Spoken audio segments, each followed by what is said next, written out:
Good evening. If folks could find their seats, that would be fantastic. We'll start here in just a moment. Wow, that worked. I could tell all y'all went to UWMC. That was just like immediately listening in.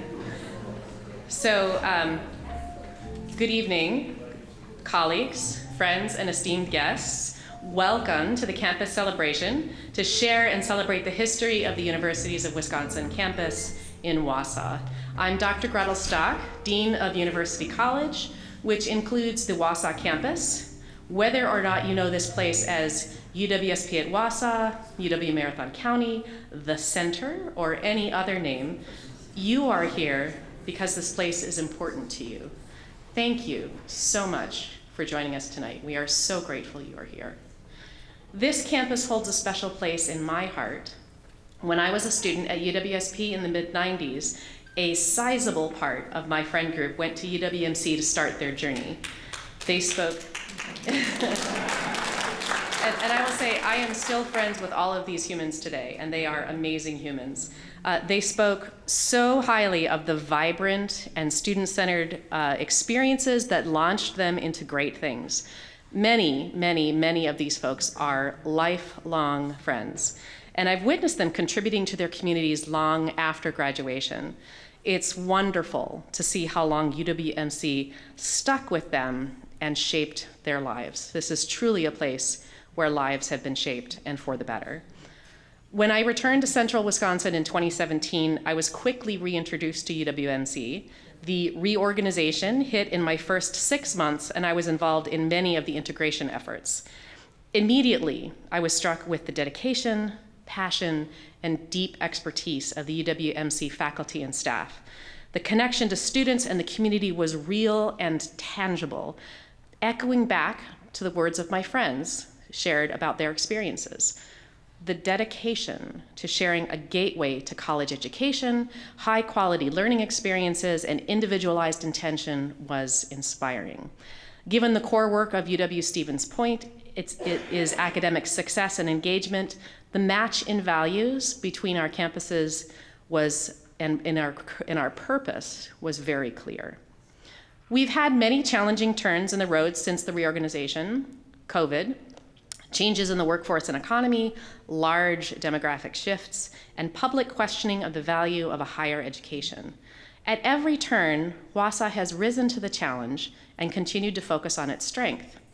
At its core, UWSP at Wausau remains dedicated to access, student success, and community thriving. It is no wonder that my time with UWSP at Wausau counts as work that I am most proud of in my professional career. Even though this location is going back to county management to serve the community in different ways, UWSP at Wausau will live on in our new location. Tonight, however, we are honoring this campus's rich history as well as looking forward to the future. To guide this reminiscence, I am pleased to introduce Dr. Brett Barker, UWSP Professor of History, to talk about the long legacy of the Stewart Avenue campus. Brett?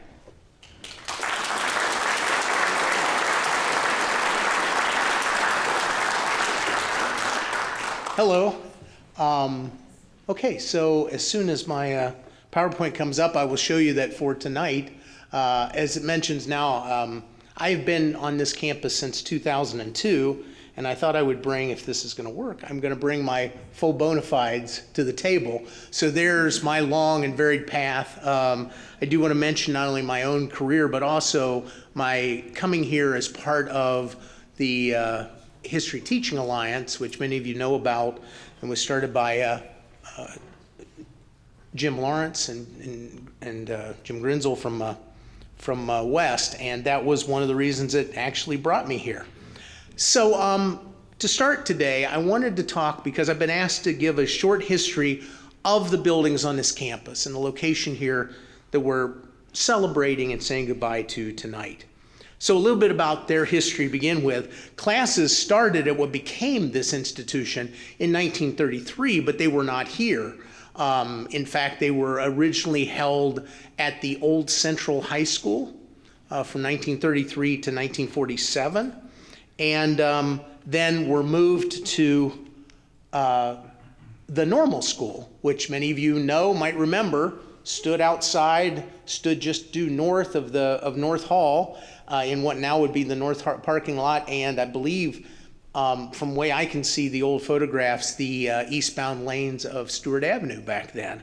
And they were held there for many years after 1947, and the what was then often, I heard some of you, I think I heard some of you under your breath saying also the extension we should give as a name that this place was known at over the years. The extension, the county was the first county in the state in 1957 to ask permission to build a new building purpose meant for this academic reason, and ground was broken, and in 1959 classes began to be held in what's now we refer to as North Hall.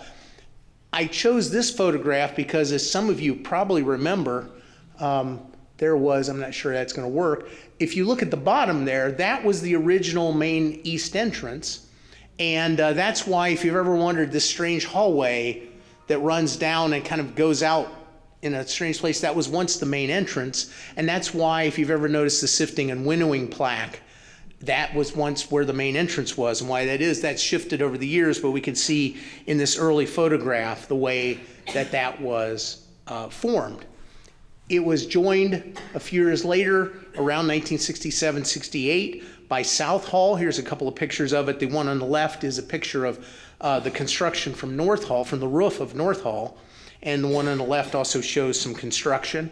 Other buildings followed, most notably, I think, the field house in the late 1960s, and also the dorms. Here we see a typical dorm life photo from the 1960s, and another way in which things have changed. Though this person didn't want to commit their face to memory, they were bringing a case of PBR into the dorms back long before the drinking age was 21, and that thing was permitted back in the day. At any rate, many of you also may remember that before the addition and reconstruction of the central part of the building in the mid-1990s, there was a rather extensive courtyard where now there's a much narrower entrance. We added on in the mid-90s to what's now student services, the library, we call it the Solution Center, the library, and some of those areas. But there was once rather a large area there that now is a little bit reduced, but sort of let out into Marathon Park.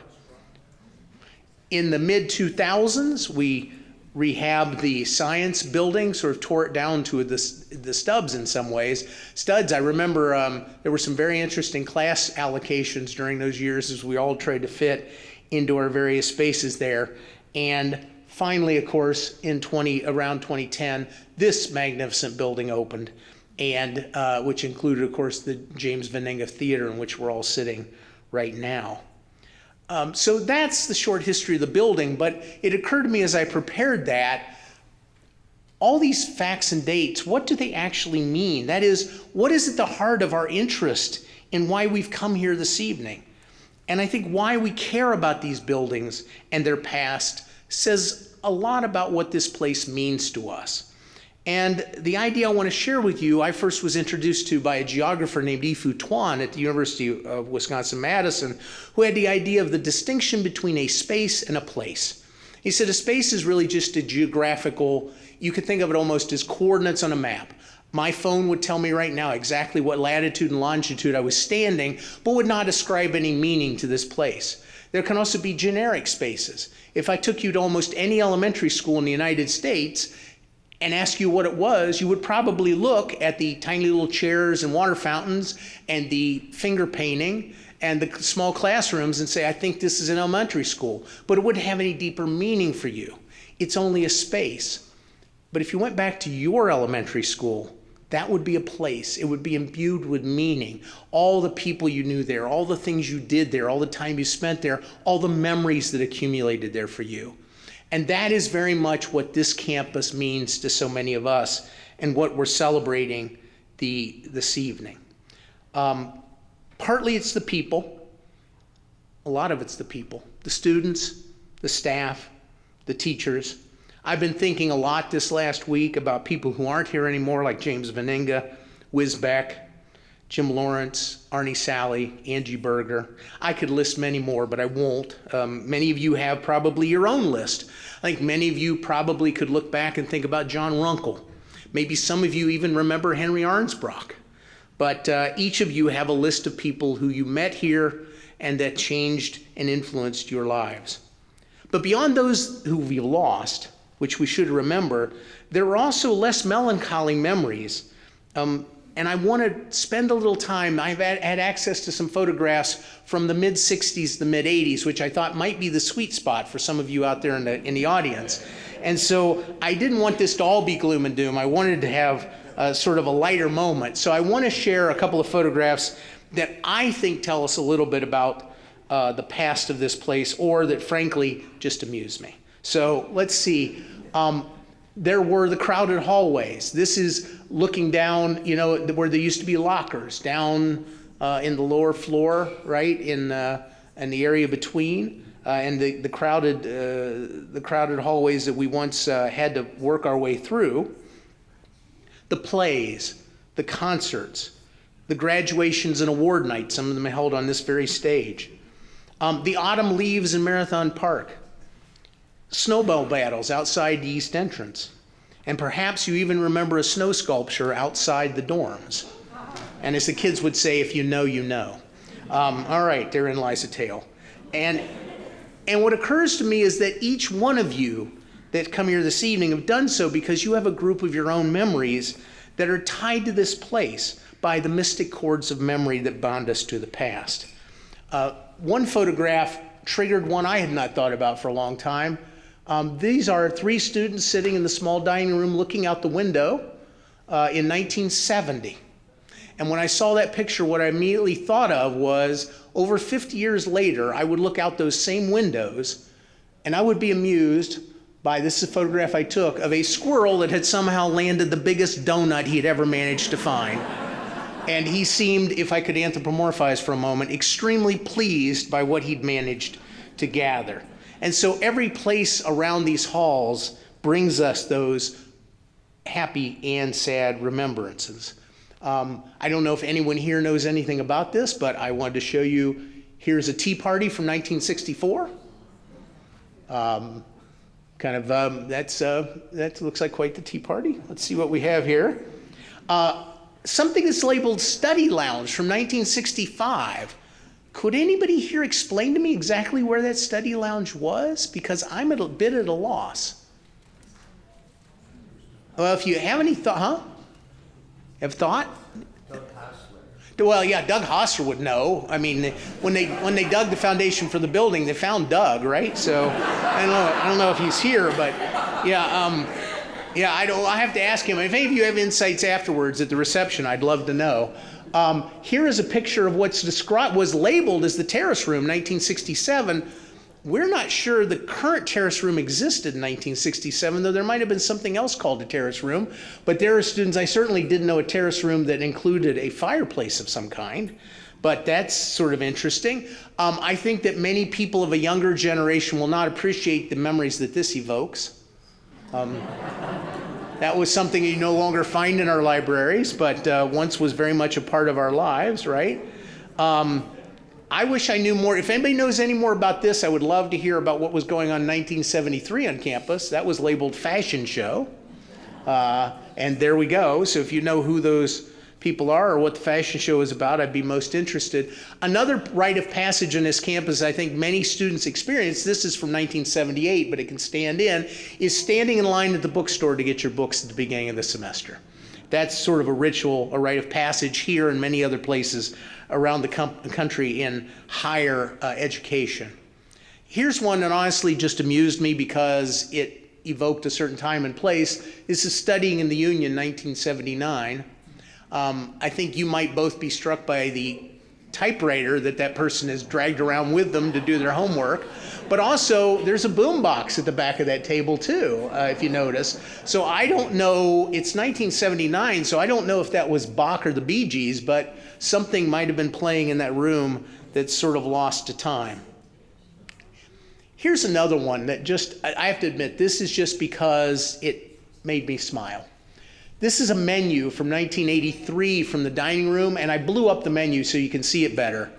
And I just want to mention a couple of things. First of all, I'm not sure exactly what kind of fish sandwich a fishy wishy is, but at 70 cents, I might give it a try, right?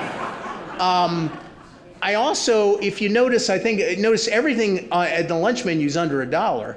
If you go for the crab Wellington at dinner, you can pay $1.25 for the privilege. But yeah, or a I don't know if, I love kielbasa, but I think crab Wellington versus kielbasa, and I'm not sure which one of those is a better value, but okay.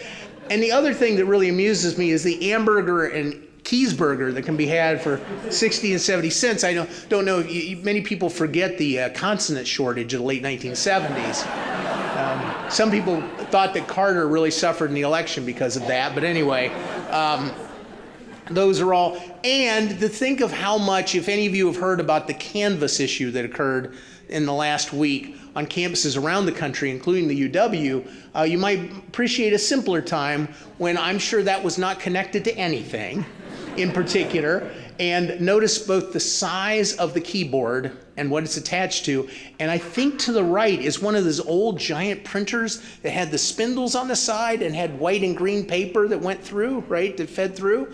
That was a little over 40 years ago, and that was the cutting edge technology at the time, right?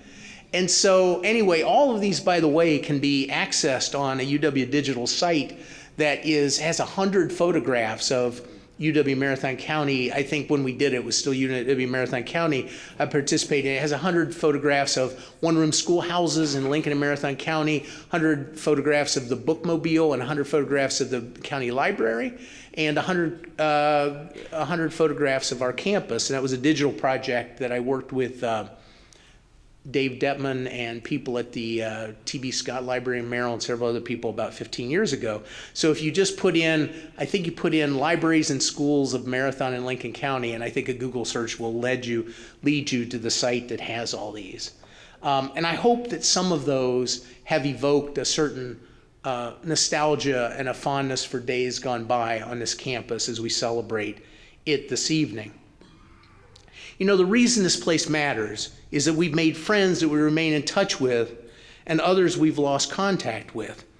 We've taken life lessons from our time here, and we've learned and grown in ways that we didn't even realize at the time. And now we're afraid that with the closing of this location, that deeply meaningful part of our lives will be lost. But that's the thing about memory and history. As William Faulkner wisely said, the past is never dead, it's not even past. And so as long as our memories endure, so will this special place. And I encourage you at the reception that follows this event and in the coming weeks and years to pass these memories along to families and friends. Because as long as you do and as long as this place is remembered, this place will endure. Thank you.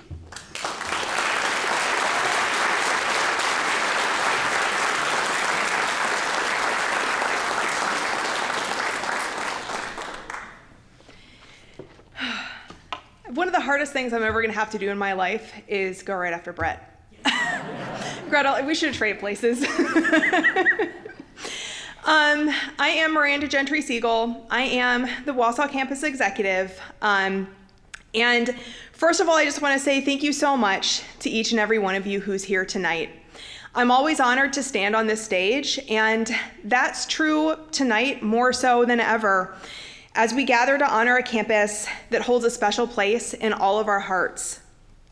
This campus has been my professional home for 14 years. I've loved my time here, and I know this campus so well.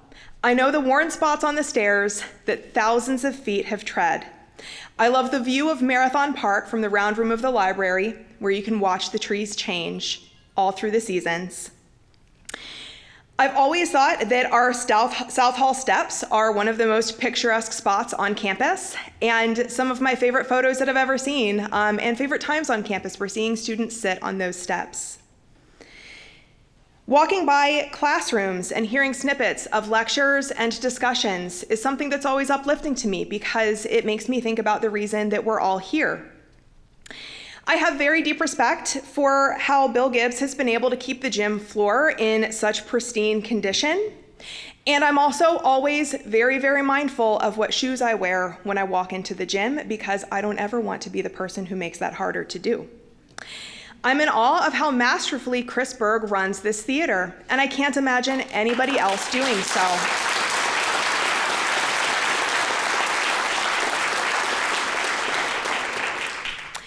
And even though we have fewer students hanging out on campus these days, there are still spots that we see a lot of activity. If you go to the library in between classes, you'll see lots of students in there. It's the most hopping spot that we have on campus. We hear laughter in the student union. And so many times I've walked past the MUSH office and the Wausau student government offices and just seen such great work going on in there and such strong bonds being built among our students. So saying goodbye to this campus is hard for me. But I will say one of the things I'm most proud of that I've seen a lot of in my time as campus executive is just how well we've stewarded this campus and what good shape it's in as we're turning it back over to Marathon County. It makes me proud to know that the people who inhabit these spaces after we leave them will benefit from the hard work that we've done to keep the buildings and grounds in such good shape for them. When I think about what I love most about the Wausau campus, though, it's really not the buildings. UWSP at Wausau has always been more than a physical location. What I love most are all of the people on this campus and the spirit that our campus has. I love working with my colleagues, and I've always really appreciated how family-like this campus feels. And more than anything, I love our students, and I always want them to have a good experience during their time with us. And it's with that view, thinking of the experience that our students have and that we are creating for them, that I've focused on as we're preparing for our move to NTC. This semester, I've been splitting my time between our current campus and NTC, and I've been impressed by just how welcoming it is there, and I can tell you that there is a lot of excitement there around our co-location. And it's been very clear to me in so many conversations that I've had with staff at NTC that they're as committed to providing good opportunities for students as we are. And I'm confident that the spaces we're going to inhabit at NTC are going to work well for us and for our students. And I want to talk a little bit more about what our setup over there is going to look like. Our Solution Center staff will be in a new advising and transfer center that's being remodeled for us over the summer. The Advising and Transfer Center will be very close to the main entrance, and it's going to house both our Solution Center staff and all of NTC's advisors. That's a really important detail because it's going to make it so easy for us to collaborate with NTC advisors and to co-advise students who are taking classes with both institutions or NTC students who are on the transfer pathway to UWSP. The Advising and Transfer Center is also going to be a place where students are going to enjoy spending time. It's in a really good location, and this new center that we're going to have there is going to have good spaces for any sort of small workshops that advisors want to do with students, and there will be great technology set up there that students can use as they're registering for classes. It's also right by the cafeteria with doors that open onto the cafeteria, so that gives us a really good space to do larger workshops or to do bigger events with students. And it's directly adjacent to the Timberwolf table, which is NTC's food pantry, and our students will have access to that as well. Our classes, aside from labs, are going to be in the same area that our faculty suite is going to be. And I think that's going to make it really easy for students to go find their professors during office hours.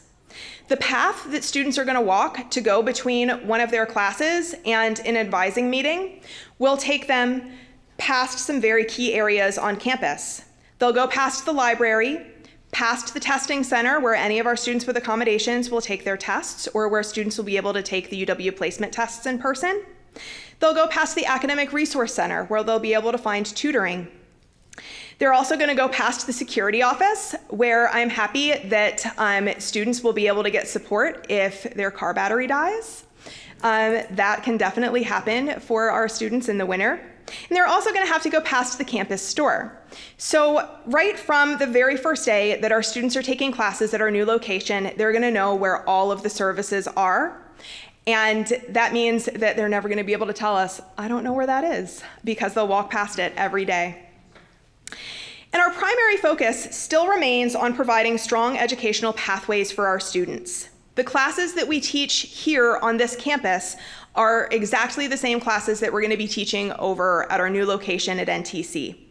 Students will still be able to start most UWSP degrees on the Wausau campus, and there will be more degrees that they can stay with us to complete using a mix of in-person and online classes.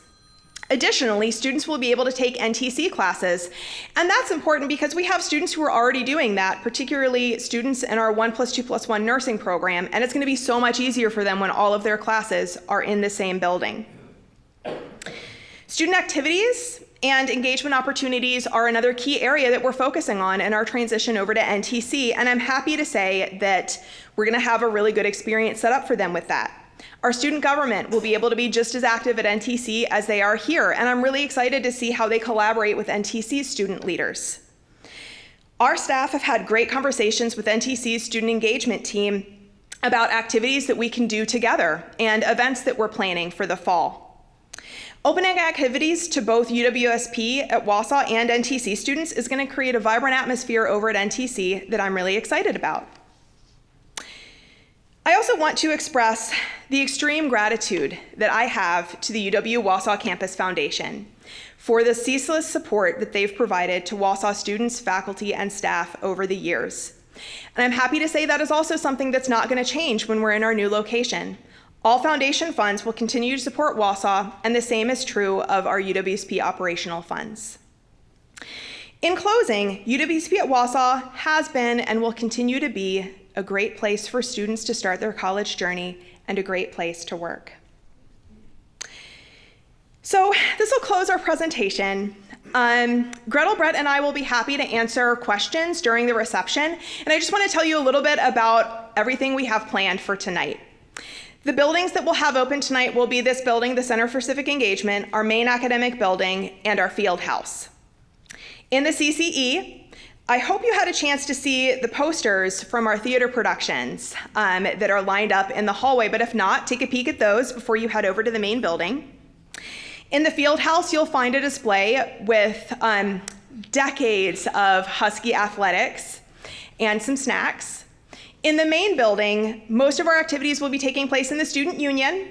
That is where we will have our main catering set up. We also have some good spaces in the Union to jot down some favorite memories, and we're really hoping that people will take time to do that. You'll also find on every table in the Student Union old UW Marathon County catalogs, some UW Center catalogs, and copies of Mush, our literary magazine, for several years, or copies from the last several years at least. Outside of our student union, you'll see photos of UW Marathon County ambassadors going back to the early 90s up through 2016. So I really hope that if there are any former ambassadors here, that you'll enjoy seeing your photo. Then also in our main building, in the basement, we have an opportunity to sign the wall with the rap mural. I don't know who all remembers the rap mural, but we all get to sign that wall because anybody who moves in here after us has to paint that wall anyway, so it's fine. Let's go ahead and all sign it. You'll also be able to get a glimpse of the rock that North Hall is built around, but please don't try to go into the room with the rock because it's very easy to hit your head or trip on the way out of there. Please don't ask me how I know that. But I'm just really glad that we can offer these opportunities, and our hope tonight is that you can revisit the spaces that you remember best from your time here, and that you enjoy this occasion. And again, we're so happy to see you, and I hope that you will spend some good time here tonight, and also please eat plenty of food because we got a lot, so please. Thank you.